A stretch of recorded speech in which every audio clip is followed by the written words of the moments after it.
It gives me enough room to sand off whatever I need to sand off. I'm going to bed this thing in epoxy.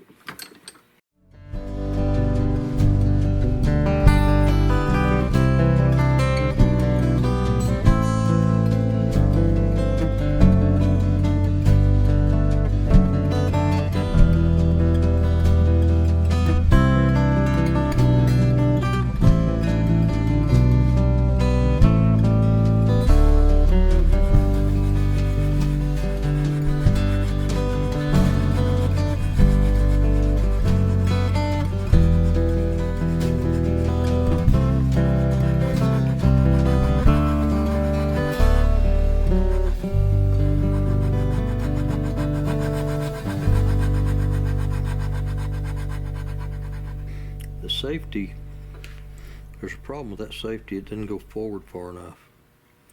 And I don't know exactly what it's hitting in there, but I'm going to go ahead and bed this thing, and then I'll figure that safety out later. But it has to be figured out, because right now it doesn't work.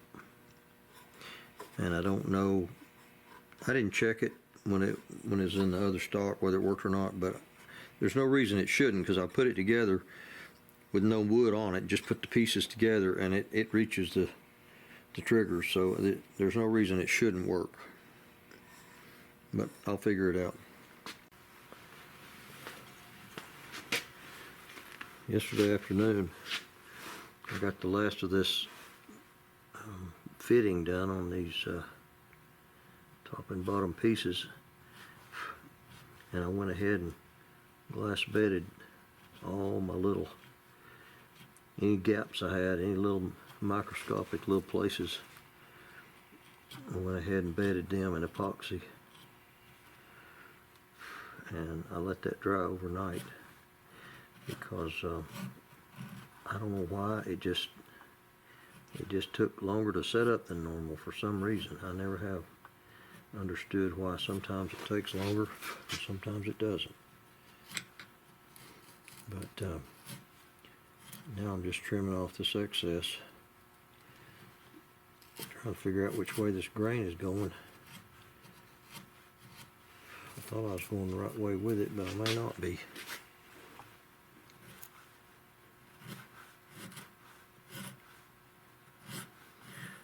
And yes, sometimes it's easier to go cross grain than it is with the grain.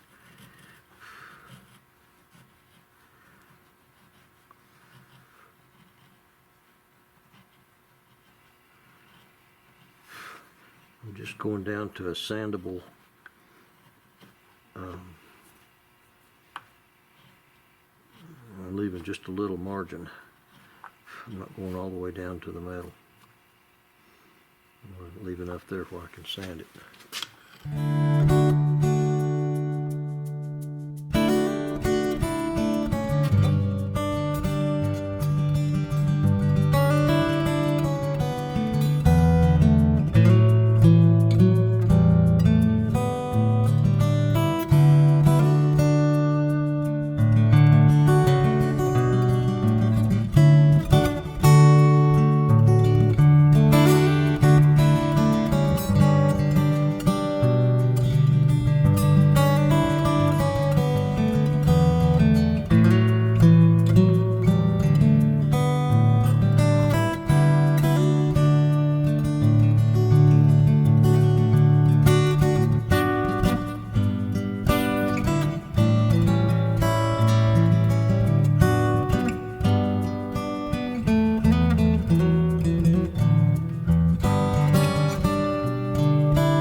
I've got the shape from about here to out here to set this trigger guard in place.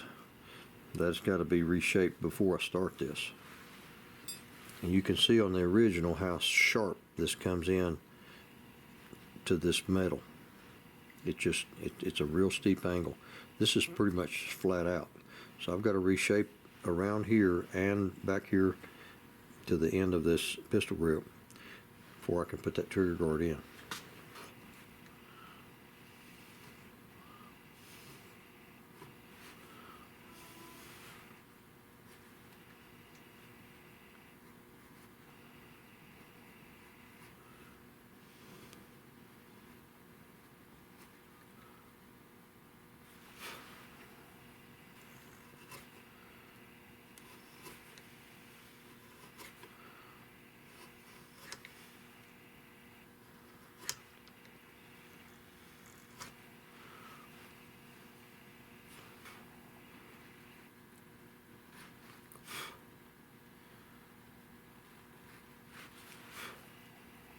That gives me enough to sand. Now I'm going to have to shape a bunch of this away with a rasp. Something I'm going to take care of before I go any further. See where this screw hole is? This is the main screw that holds it together. The width at that screw, the width of this grip, the thickness, if you will, is 1.082, which is a lot less than what I've got. And I'm not going to make it that skinny. I'm just not. But what I am going to do, since this right now there is a center line, and this is still 1 3/4, this is machined 1 3/4, and I'm in the middle of that. I'm going to make me a mark from this edge in and from this edge in. I'm going to take out some wood and just chew it out in effect. And that'll let me know when I have hit that and I'm equidistant from the middle. I'm going to add a little bit to that 1.082. I'm going to bring that thing out to about 1.25 inches, as opposed to 1 inch and less than 1/10. And what that's going to do,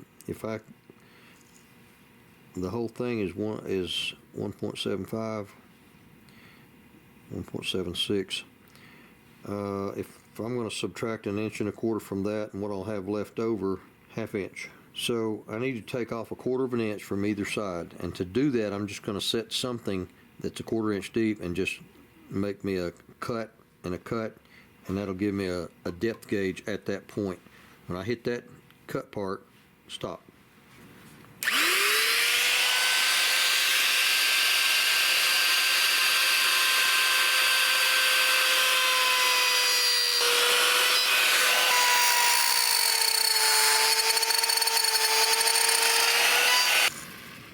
Now, that'll give me an even measurement on both sides. It's still a little fat, but once I go in from that, that'll be a real good starter.